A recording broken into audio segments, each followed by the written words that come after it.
situada en San Lucas, Zacatepeques, República de Guatemala, en Centroamérica. En esta oportunidad tenemos el gusto de presentar a nuestro pastor general, el licenciado Gustavo Adolfo Bonilla. Recibámoslo con un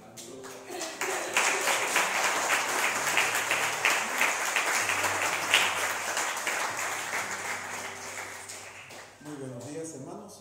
Dios les bendiga. Es un privilegio tenerlos por acá con nosotros. Todos los niños, si quieren ir a sus clases, pueden pasar ya a sus salones. Sean bienvenidos todos. Tenemos hoy nuevamente algunas visitas que quisiera leer sus nombres y por favor, si se pudieran poner de pie para poder saludarles. Está con nosotros el hermano Jaime Salazar Borrayo. ¿Dónde está el hermano Jaime?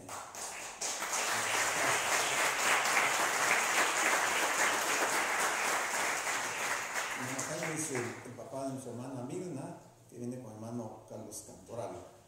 También está nuestro hermano Antonio Ramacini.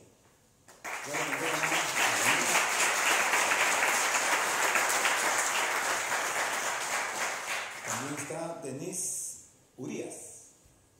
Denise Urias.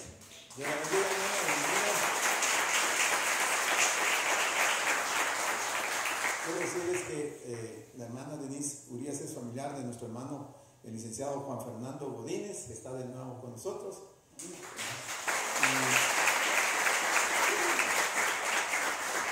Y Denise, si no estoy equivocado, me dijeron que es nieta del hermano Godínez. Juan, ok, bienvenidos. También está nuestra hermana Denise Martínez.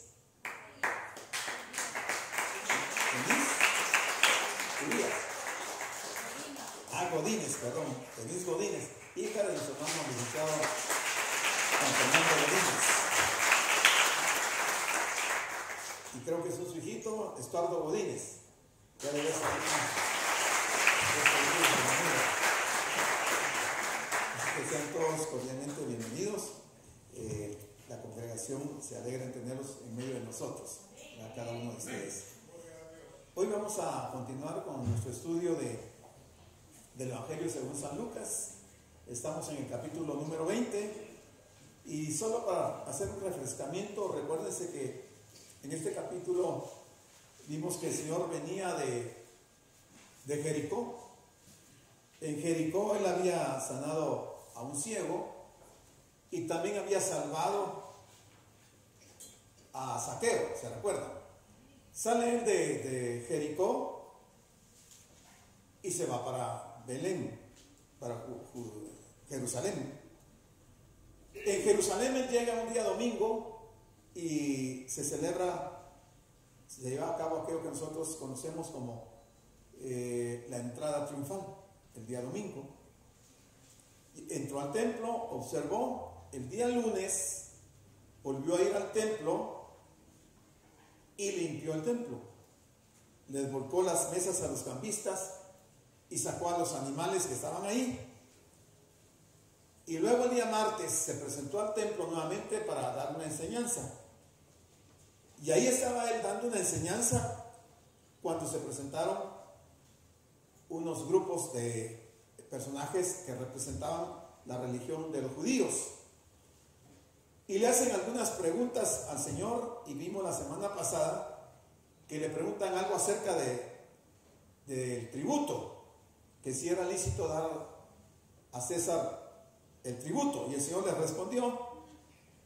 Finalmente ellos, la idea de hacer estas preguntas al Señor era para hacerlo caer, porque lo estaban acechando y estaban tratando de ver en qué lo captaban, lo agarraban en algo ilícito para poderlo llevar a la muerte.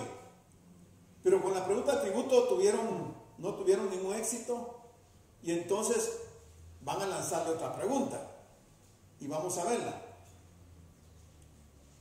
Y nos toca el versículo 27. Entonces dice el versículo 27 de Lucas capítulo número 20: llegando entonces algunos de los saduceos, otro grupo, ya habían llegado los fariseos, los ancianos, el Sanedrín, O sea, como que se han puesto de acuerdo todos los grupos de la religión judía y se están turnando para llegar y hacerle preguntas al Señor.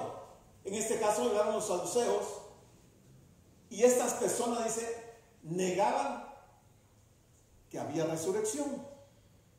Y le preguntaron, los saduceos le van a hacer una pregunta. Bueno, ¿quiénes son los saduceos? ¿Quiénes eran los fariseos? Vamos a ver esto antes de entrar a la pregunta. Los fariseos eran una pequeña secta, oigan bien, una pequeña secta judía compuesta no más de 6,000 judíos, los cuales eran muy rígidos en los más mínimos detalles del ceremonial de la ley mosaica. El nombre de fariseo significa los apartados. Eran ritualistas, legalistas, separatistas e hipócritas. Ese era el grupo de fariseos. Los encuentros de Jesús con ellos siempre fue muy conflictivo. El Señor los había desaprobado por usar las tradiciones humanas para anular las escrituras. Y eso lo vemos en un ejemplo, por ejemplo, en Mateo 15, 3 al 9. Y especialmente, Él los había denunciado por su hipocresía. Mateo 15, 3 dice, respondiendo Él, o sea el Señor, les dijo a los fariseos, ¿por qué también vosotros quebrantáis el mandamiento de Dios por vuestra tradición? Les está señalando algo muy grave. Quebrantando la ley de Dios por guardar una tradición. Y le dice en el versículo 4, porque Dios mandó diciendo, honra a tu padre y a tu madre, y el que maldiga al padre o a la madre, muera irremisiblemente. Esa era la ley. Pero ellos están haciendo prevalecer la tradición. Y lo que ellos decían era lo siguiente, cualquiera que diga a su padre o a su madre, es mi ofrenda a Dios, todo aquello con que pudiera ayudarte, ya no ha de honrar a su padre o a su madre. Y miren lo que les termina diciendo, así habéis invalidado el mandamiento de Dios por vuestra tradición. Y les dice, hipócritas, bien profetizó de vosotros Isaías cuando dijo, este pueblo de labios me honra. Esos eran los fariseos. O sea, el Señor está teniendo varios encuentros con este grupo que ya vemos que eran ritualistas, legalistas, separatistas y sobre todo era gente hipócrita, no era gente sincera. Pero ¿quiénes eran los saduceos? Bueno, secta, como ahí hablábamos de una secta, aquí de los fariseos decíamos que era una pequeña secta, entonces veamos que es una secta. Una secta es una organización generalmente religiosa que se aparta de las doctrinas tradicionales u oficiales y toma carácter secreto para los que no pertenecen a ella, especialmente cuando se considera que es alienante o destructiva para sus seguidores. Entonces estos fariseos eran una secta, no era una religión, era un grupo. Pero ¿quiénes eran los saduceos? Eran conocidos por su negación de las cosas sobrenaturales. Negaban la resurrección de los muertos y la existencia de ángeles. A diferencia de los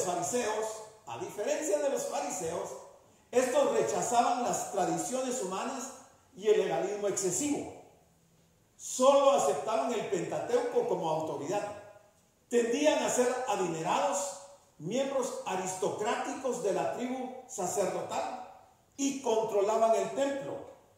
Eran racionalistas, a diferencia de los fariseos que eran ritualistas, ellos eran racionalistas, eran liberales, hacían concesiones y eran oportunistas políticamente. Juan los llamó serpientes mortales. Se unieron a los fariseos para presentar oposición a Cristo. Pero veamos que esta gente, este grupo de saduceos, era gente muy importante dentro de la sociedad judía, porque dice que eran miembros aristocráticos. Todos sabemos lo que es la aristocracia. Bueno, dice que la aristocracia es una clase social formada por las personas que poseen títulos nobiliarios concedidos por el rey o heredados de sus antepasados. Cuando hablamos de títulos nobiliarios, quiere decir que son títulos de nobleza. Entonces ellos eran, digamos, la crema innata de la sociedad judía y tenían esos nombramientos, poseían esos títulos que los acreditaban como personas muy especiales. Y era gente muy adinerada. Y entonces ellos tenían el control del templo y hacían muchas cosas contrarias a lo que la ley de Dios establecía. Pero se unieron, estratégicamente se unen a los fariseos, a los ancianos del pueblo de Israel, al Sanedrín, y el objetivo de ellos era darle muerte a Jesús. En este capítulo 20 encontramos al Señor en el día martes, antes de que sea asesinado en esa semana. Y está dando estas enseñanzas y se han presentado estos grupos. Y entonces los saduceos se han presentado ahí para preguntarle al Señor y le dicen: Maestro, Moisés nos escribió: si el hermano de alguno muriere teniendo mujer y no dejare hijos, que su hermano se case con ella y levante descendencia a su hermano. Efectivamente, la ley decía eso. O sea que aquí los saduceos recurren a lo que encontramos en Deuteronomio capítulo 25, a la ley del levirato. La ley del levirato ordenaba a los judíos exactamente esto que ellos están diciendo: que si en una familia uno de los hijos se había casado y moría sin tener descendientes, entonces los hermanos, o por lo menos el hermano siguiente o el familiar más cercano, tenían que casarse con la viuda y levantarle descendencia al fallecido. Entonces ellos le están lanzando al Señor, le van a lanzar una pregunta y la están tratando de sustentar en lo que la ley dice. Porque ellos pensaban que si el Señor fallaba en cuanto a responder a la pregunta, ahí tendrían la razón o los argumentos para llevarlo a la muerte. Los saduceos, como decíamos, negaban la inmortalidad del alma. Creían que el alma muere juntamente con el cuerpo. Ellos decían: no hay resurrección, no hay ángel ni hay espíritu, según dice Hechos 23 del 6 al 8. Esa era la creencia de los saduceos, pero ellos estaban totalmente equivocados. Aunque están citando la ley, desconocían la profundidad de la ley y las enseñanzas que Moisés les había dado. Y aún venía de mucho antes, y vamos a verlo. Y entonces le hacen el planteamiento y dice: hubo pues 7 hermanos, y el primero tomó esposa y murió sin hijos. Están dentro del templo, le están preguntando al Señor. Están los fariseos, están los ancianos, está el Sanedrín, están estos saduceos, está todo el pueblo dentro del templo. Y entonces le hacen esta pregunta: murió sin hijos.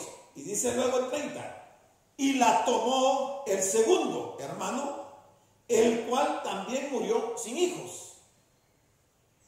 Estaban los saduceos quizás ya alegrándose de la perspectiva de matar 2 pájaros de un solo tiro.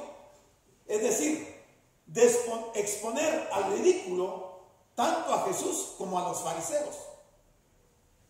En ese pasaje se había dado a Israel esta ley del levirato.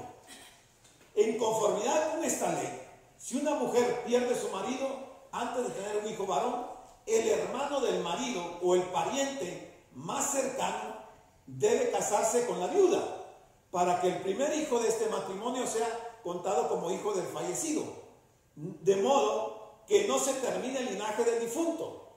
No se miraba bien la desobediencia a este mandamiento. Y aquí está el texto bíblico, Deuteronomio 25, 7 al 10. La Biblia nos habla de algunos casos de la ley del levirato que se dieron. Por ejemplo, tenemos el caso de Judá. uno de los hijos de Jacob. Judá tuvo 3 hijos, y el primero se casó con una muchacha judía y murió, y no le dejó descendencia. De acuerdo con la ley, entonces el otro hermano debía de tomar a esta viuda y tener hijos con ella, por lo menos el primer hijo, para mantener la memoria del fallecido. Pero dice que este segundo hijo, no estaba de acuerdo, y aunque tomó a la mujer como su esposa, dice que al momento de tener la relación sexual, él vertía sobre la tierra para no engendrar hijos en la mujer, porque no quería él hacerlo. O sea, estaba violando lo establecido por la ley. Esa actitud de ese muchacho desagradó a Dios, y Dios lo mató.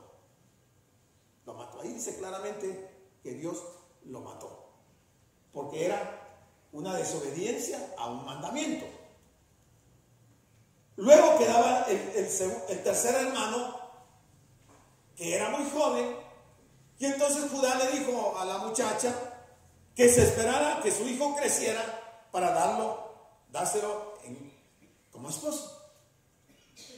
Pasaron los años y el muchacho creció, y cuando aquella mujer se da cuenta que aquel muchacho ya estaba en edad de casamiento y que Judá no se lo daba como esposo, dispuso salir al camino, sabiendo que Judá iba a subir para ver lo de las ovejas, de esquilar las ovejas.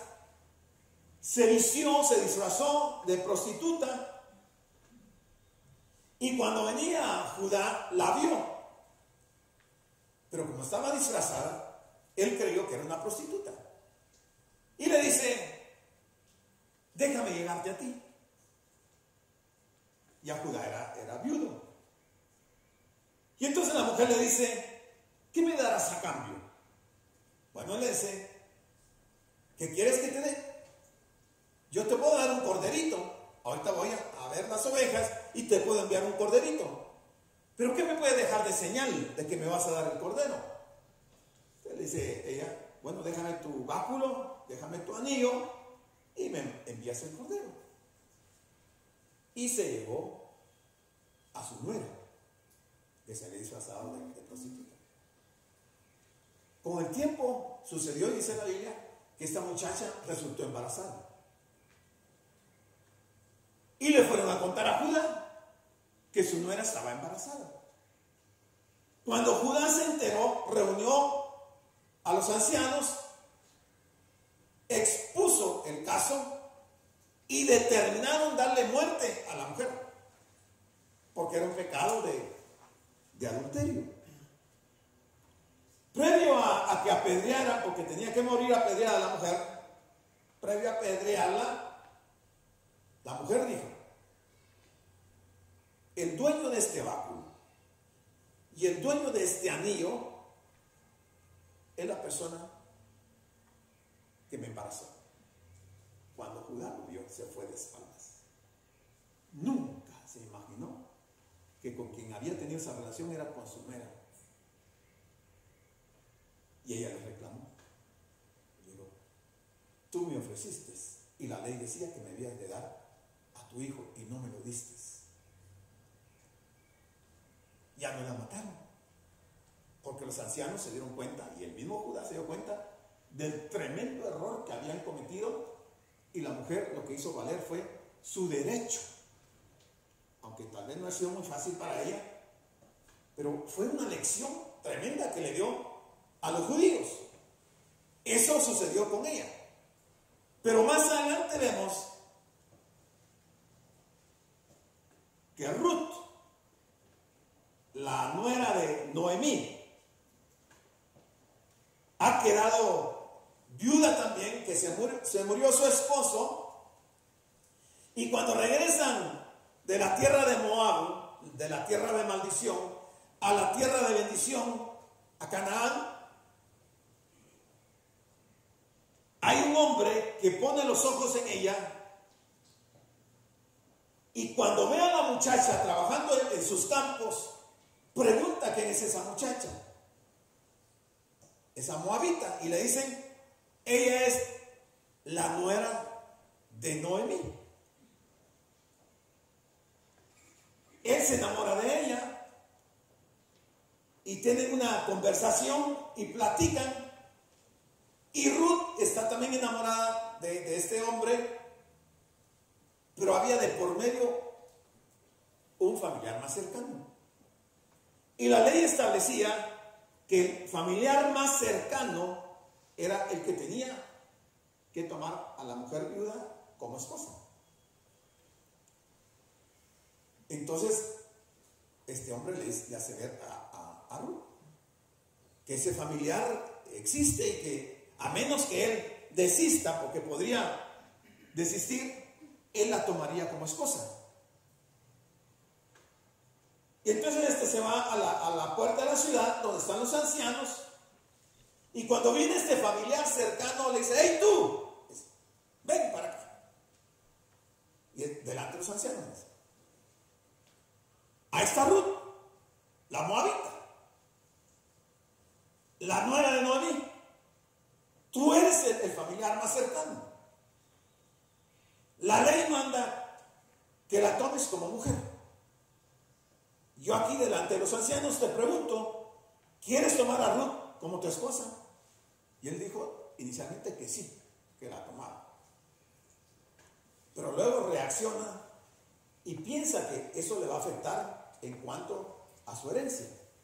Y entonces le dice, y aclara ahí, le dice, no, mejor renuncio a mi derecho de tomarla como mi mujer, la puedes tomar tú. Entonces, llaman a Ruth. Ruth le quita el zapato, el calzado, a este familiar cercano y le pega con el zapato y le escupe, porque la ley eso decía que debía ser. Y ya le queda el camino libre a Booz. Y entonces delante de todos los ancianos dice que él va a tomar a Ruth como su esposa. Y conocemos nosotros el resto de la historia. Aquí estos saduceos le están planteando al Señor respecto de esa ley del levirato.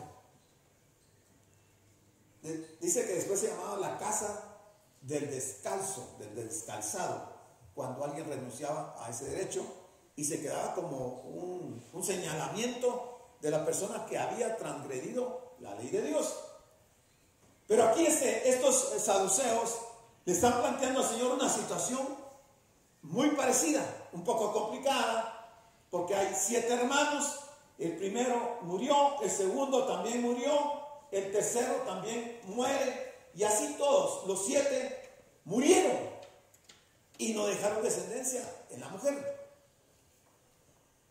No dice la Biblia si este haya sido un caso real o simplemente es una prueba que le están tratando de presentar al Señor para ver si cae en la trampa. Lo que sí es cierto, y dejan ver estos saduceos, es no solamente su mente tan material, tan humana, que no están pensando en la parte espiritual. Ellos están pensando en su lujuria, que en el cielo es un lugar para ir a tener relaciones sexuales. Estaban totalmente con su mente embotada, atrofiada. No están pensando en la parte espiritual, sino que en la parte física, pensando que en el cielo se va a tener ese tipo de actividad. Y ellos le dicen, finalmente murió también la mujer. Y aquí viene la pregunta. En la resurrección, pues, ¿de cuál de ellos será mujer, ya que los 7 la tuvieron por mujer? En ese momentito, en esa época, cuando todavía no se tenía el Nuevo Testamento, cuando solo estaba el Antiguo Testamento, esa pregunta era una pregunta bien complicada. Y ellos no tenían la revelación de lo que era realmente el reino de Dios. Ellos están pensando con su mente carnal en una relación de sexo. ¿De cuál de los 7 va a ser mujer en la resurrección? Entonces Jesús le respondió y le dijo: los hijos de este siglo, o sea, de este mundo, se casan y se dan en casamiento. O sea, en este mundo no hay nada fuera del orden, que las personas se enamoren, se casen y tengan sus hijos. Eso es lo normal. Y esa fue una orden que el Señor dejó desde Adán, que la tierra se poblara, que tuvieran su descendencia y que tuvieran sus hijos. Entonces, los hijos de ese siglo se casan y se dan en casamiento. Pero, dice, mas los que fueren tenidos, no todos, los que fueren tenidos por dignos de alcanzar aquel siglo, el cielo, la eternidad, los que sean tenidos por dignos de alcanzar aquel siglo y la resurrección de entre los muertos, ni se casan ni se dan en casamiento. Aquí hay varias enseñanzas. Que no todos, dentro de las congregaciones, dentro de los creyentes, de los que nos decimos ser cristianos, no todos van a ser tenidos por dignos de entrar al reino de Dios, ni de ser resucitados en la resurrección del arrebatamiento, porque si finalmente todos los seres humanos van a tener que resucitar, como dice Daniel capítulo número 12.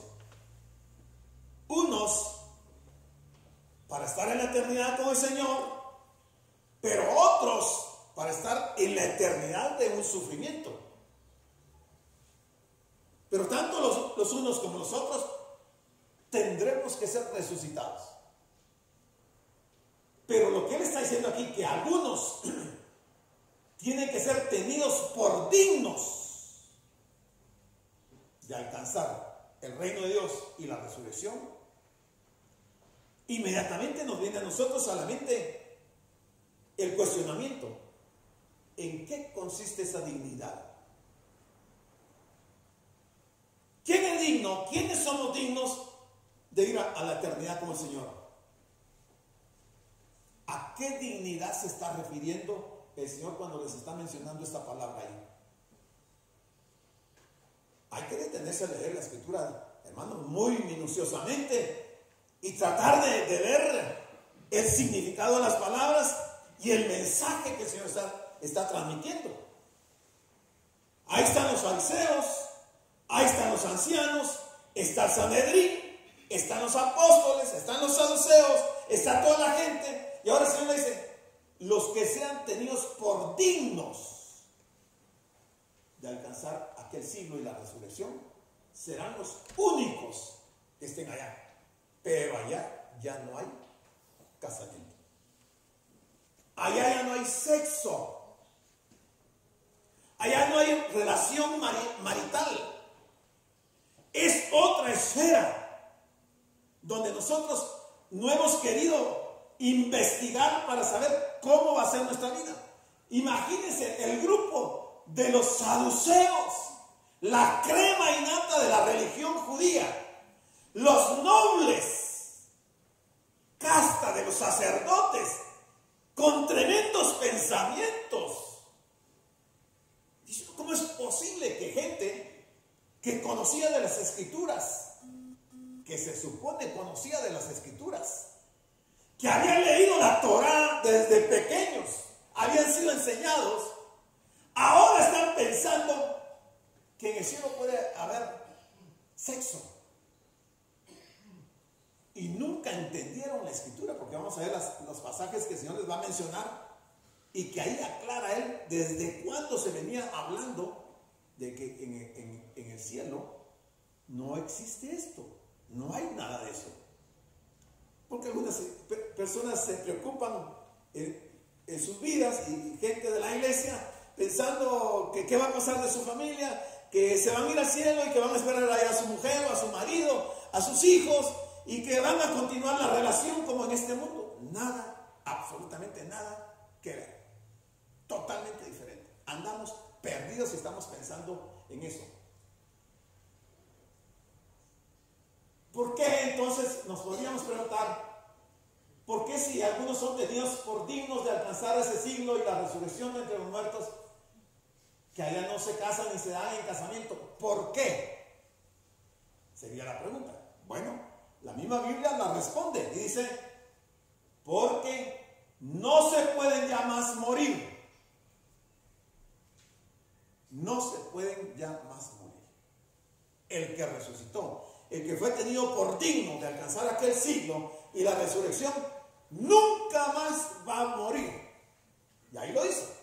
Porque no pueden ya más morir, pues son iguales. No dice semejantes. Son iguales a los ángeles. ¿Quiénes? Los que son tenidos por dignos. ¿Quiénes? Nosotros, los cristianos. Vamos a ser como ángeles. Y dice, y son, no que vamos a hacer, son, dice ya, o sea, en presente, son hijos de Dios.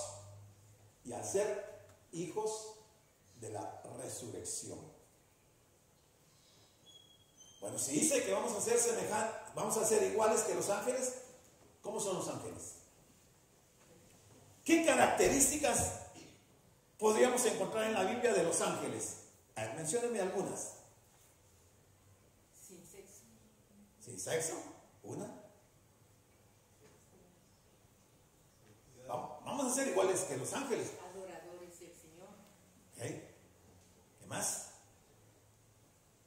Están en santidad. ¿Cómo? Están en santidad. ¿Están en santidad? Mire cómo nos cuesta establecer cómo son los ángeles. Y vamos a ser como los ángeles. ¿Sí? ¿Por qué no nos ha llamado la atención de averiguar cómo son los ángeles si así vamos a hacer?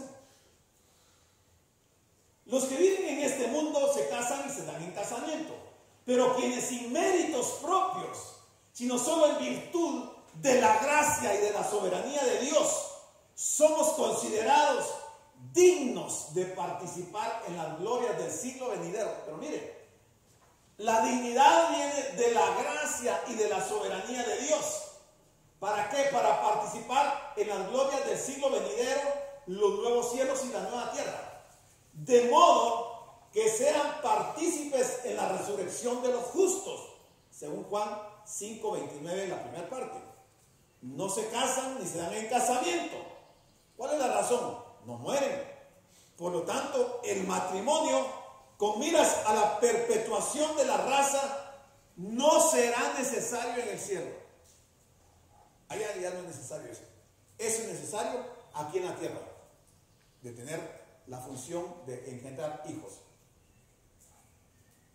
Entonces veamos algunas de las características de los ángeles. Dice, los ángeles fueron llamados hijos de Dios, según lo vemos en Job 38, del 4 al 7. Se describen a los ángeles bajo el género de varones, según Daniel 9:21. No habla de mujeres. Los ángeles comen alimentos, Salmos 38:25. Los ángeles de Dios no aceptan la adoración, Apocalipsis 19:10. Los ángeles serán juzgados por los seres humanos, 1 Corintios 6:3. Los ángeles tienen su propio idioma, 1 Corintios 13:1. Los ángeles pueden tomar forma humana, Hebreos 13:2. Los ángeles tienen libre albedrío, por lo tanto pueden pecar, 2 Pedro 2:4.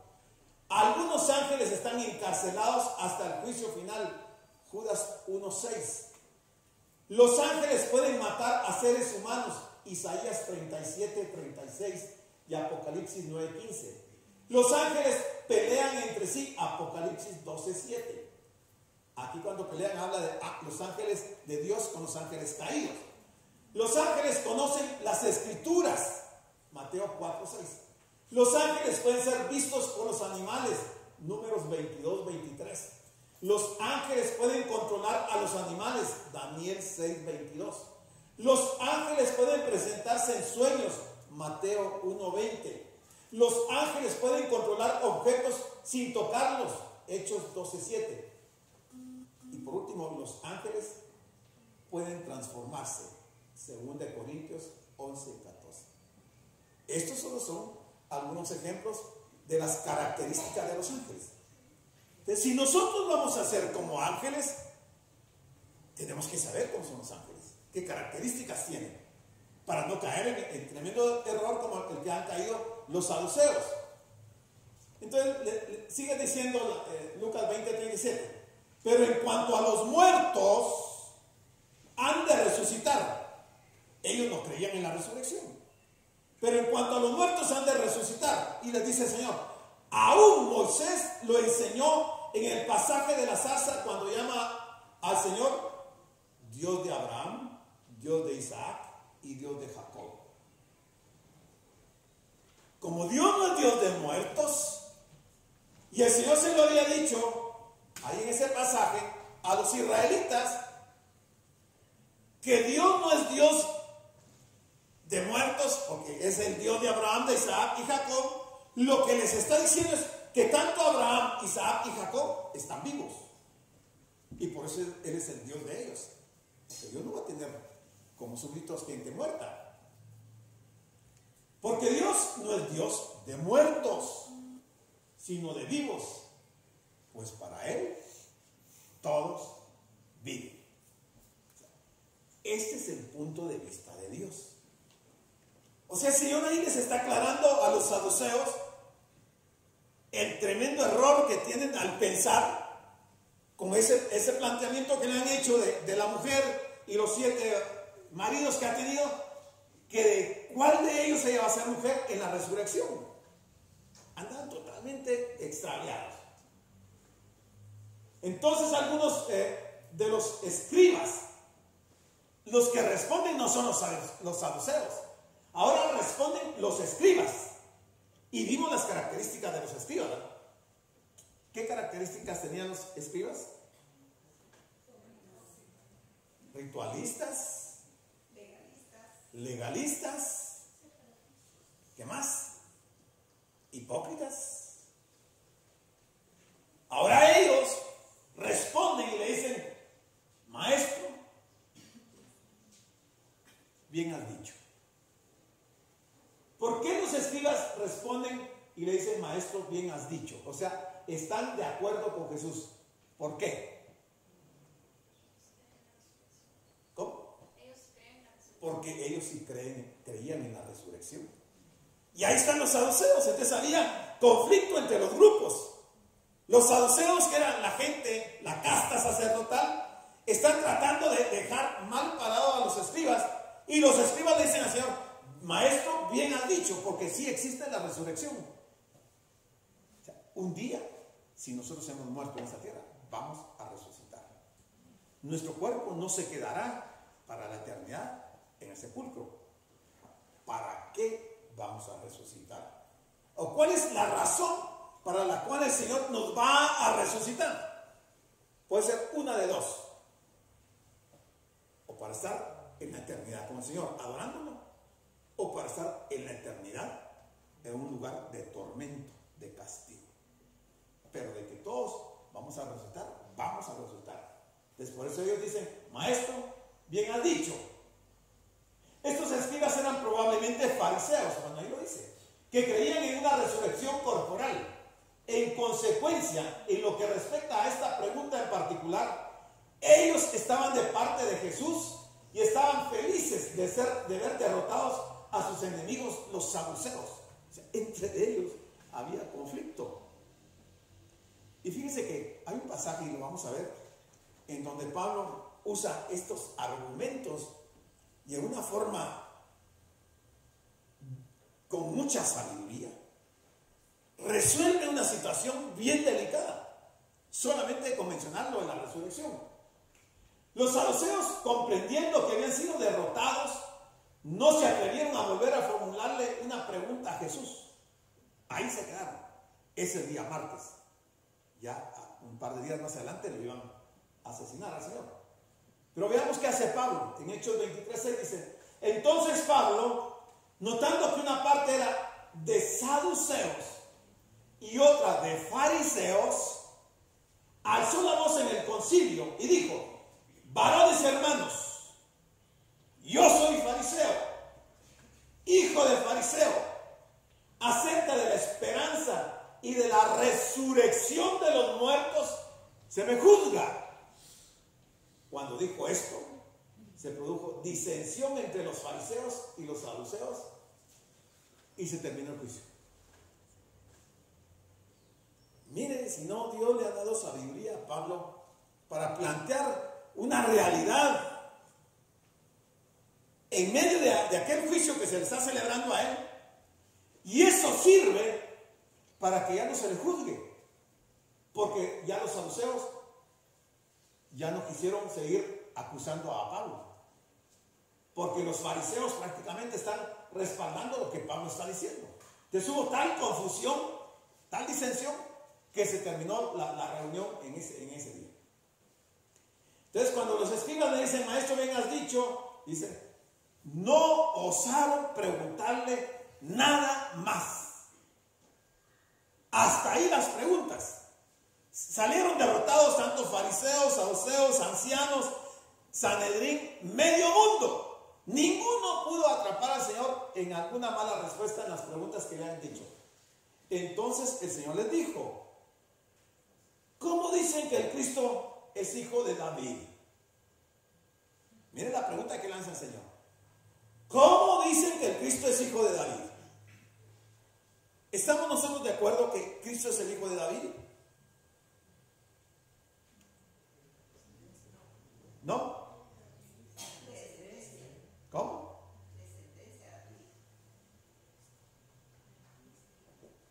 Pero sería casi decir el hijo. Cristo no, porque Cristo es la parte. Porque Cristo es el Mesías. El que es hijo de David es Jesús. Pero no el Cristo. El Cristo es el Dios viviente, que no tiene padre ni madre. Pero Jesús, en la parte humana, sí es descendiente de David. Miren la profundidad de la pregunta que el Señor les hace. ¿Cómo dicen que el Cristo es hijo de David? Pues el mismo David dice en el libro de los Salmos: dijo el Señor a mi Señor: siéntate a mi diestra. Ahí están los fariseos, ahí están los saduceos, ahí está la autoridad religiosa, los más pronunciados hombres de la religión judía. No pueden responderle al Señor, no tienen argumentos, y el Señor los está agarrando con cosas sencillas. ¿Cómo es que en los Salmos dice: dijo el Señor a mi Señor, siéntate a mi diestra, hasta que ponga a tus enemigos por estrado de tus pies? David, pues, le dice el Señor, David, pues, le llama Señor. ¿Cómo va a ser su hijo si es su Señor? Porque está hablando del Cristo. ¿Cómo entonces es su hijo? Ninguna pregunta le respondieron, ni fariseos, ni saduceos, ni ancianos, ni Sanedrín, ninguno le pudo responder al Señor. Dicen, y oyéndolo todo el pueblo, dijo a sus discípulos, que ahí estaba el pueblo, ahí estaban los discípulos: guardaos de los escribas, que buscan, dice, de andar con ropas largas. O sea, a estos hombres les gustaba darse aires de grandeza, andaban por ahí vestidos como reyes o sacerdotes a punto de cumplir funciones oficiales. O sea, daban aires de grandeza, por eso se vestían con ropas largas.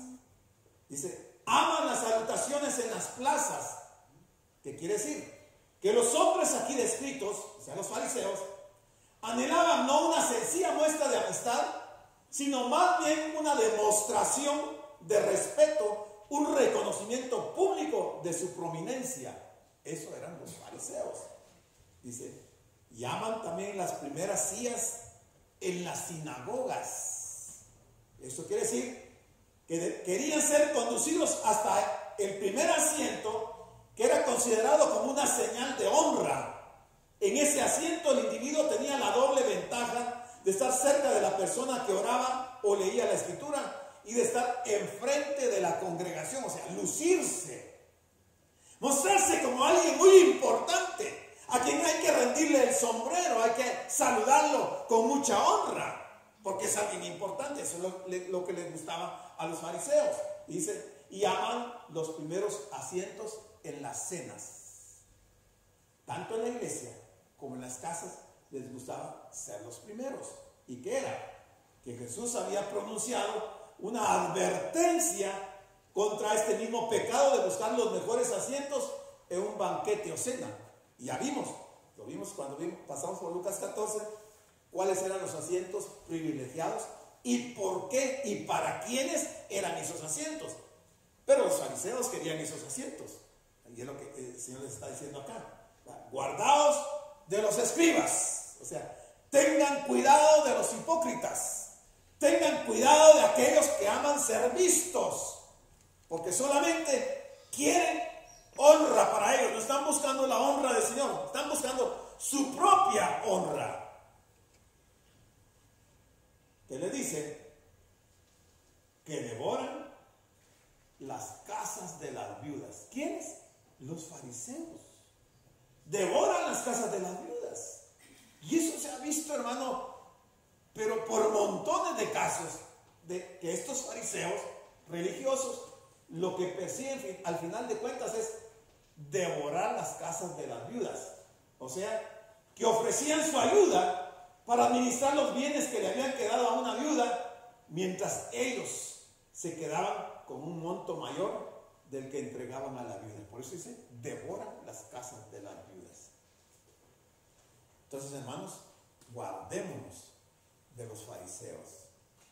Muchas historias hay y que ha sido corroborado por muchas personas. Por ejemplo, en la religión católica, ¿cuántos sacerdotes se quedaron con las propiedades de ancianitas que quedaron viudas? Y de ahí mucha de la riqueza de la iglesia católica, porque despojaron de sus bienes a sus feligreses. Pero eso pasó en la iglesia cristiana y hay líderes cristianos que hacen exactamente lo mismo y la gente no se percata. Por pretexto hacen largas oraciones, por pretexto. O sea, todo lo que estaban buscando era honra de los hombres y para disimular su perversidad hacen largas oraciones. Hermanos, estamos en el día martes previo a que él sea ejecutado y está diciendo unas verdades tan profundas y está acusando a esos grupos y la gente está oyendo. Yo me imagino la vergüenza que deben sentir estas personas, estos grupos. No hallaban dónde meter la cara porque estaban siendo descubiertos en público. Y como era costumbre del Señor, siempre habló la verdad. Y a veces la verdad duele. Cuando se habla la verdad, duele. Cuando a alguien se le dicen sus verdades, lo que hace es ir por ahí y empezar a difamar, porque le dolió la verdad. No soportan la verdad, pero el Señor no le importó ni saduceos, ni fariseos, ni ancianos, ni escribas, ni Sanedrín, ni nada. Les dijo las verdades tal cual eran. ¿Qué va a pasar? Dice, estos recibirán mayor condenación. Ok, han devorado las casas de las viudas, han hecho largas oraciones, buscan los primeros lugares, buscan la honra, han sido puestos en unos pedestales, toda la gente le rinde tributo y un montón de cosas de lo que está diciendo el Señor. Pero ¿qué va a pasar al final? Estos recibirán mayor condenación. Para que el Señor diga, no haya dicho solamente condenación, sino que mayor condenación, es que la cosa es seria. Desafortunadamente, la gente ninguna se arrepintió. Lo que hicieron fue acelerar el proceso de ejecutar al Señor. Y yo pregunto, ¿dónde están esos el día de hoy? ¿En dónde están? ¿Estarán en el otro siglo con el Señor? ¿En dónde estarán aquellos que estén en este caso? ¿En dónde estarán? Pero es que, hermano, yo soy creyente, yo soy cristiano, yo acepté al Señor, yo levanté la mano, yo dije esto, yo dije lo otro. No es lo que hayamos hecho, es si verdaderamente fuimos regenerados, si nacimos de nuevo. Si no hemos nacido de nuevo, eso es lo que espera: mayor condenación. Si ya la condenación es horrible, mayor condenación, no se puede uno imaginar lo que le espera a esta gente. Muy bien, hermanos, vamos entonces. Dice, el castigo va a ser más duro para esta clase de líderes, descritos con tanto detalle aquí, puesto que ellos eran las mismísimas personas que estaban constantemente estudiando, enseñando e interpretando la ley de Dios. Ellos tenían toda la oportunidad de saber que Dios quería humildad, sinceridad y amor. En consecuencia, cuando por medio de su hipocresía ellos revelaban la ausencia de estas cualidades, aunque fingían ser muy santos, la sentencia dictada contra ellos sería tanto más severa. Yo siempre les he dicho, no tenemos una religión. No es religión lo que tenemos.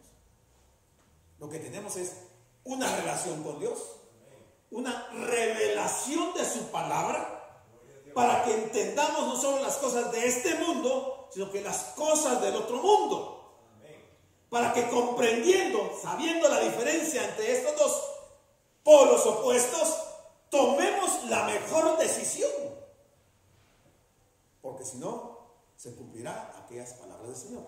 En aquel día será el lloro y el crujir de dientes. Y muchos le dirán, Señor, Señor, ábrenos la puerta. Abre la puerta, Señor. En tu nombre predicamos, en tu nombre hicimos milagros, en tu nombre hicimos esto, en tu nombre hicimos lo otro. ¿Y él qué les va a decir? Apartados de mí, malditos, hacedores de maldad, e ir al fuego eterno preparado para vosotros. Y está hablando de gente que estuvo en la iglesia, en la verdadera iglesia.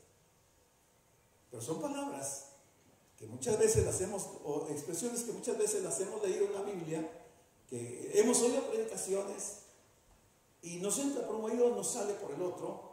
No hay cambio en nuestra vida, no hay evidencia de que realmente hayamos tenido un encuentro con el Señor, y nos estamos autoengañando.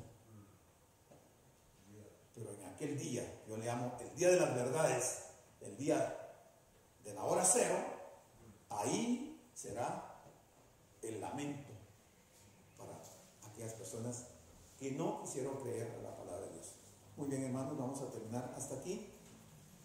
Les agradezco su atención y voy a pedir a los músicos pasar al frente, y también voy a pedir que pasen al frente, hermano doctor Reinaldo Ramírez, el hermano Juan Carlos, licenciado Juan Carlos no está, el hermano Javier Bonilla, ingeniero Javier Bonilla, la hermana María Asunción, la nena Jessica Barrera, que debe estar donde los niños, la hermana Eva de Vázquez y la hermana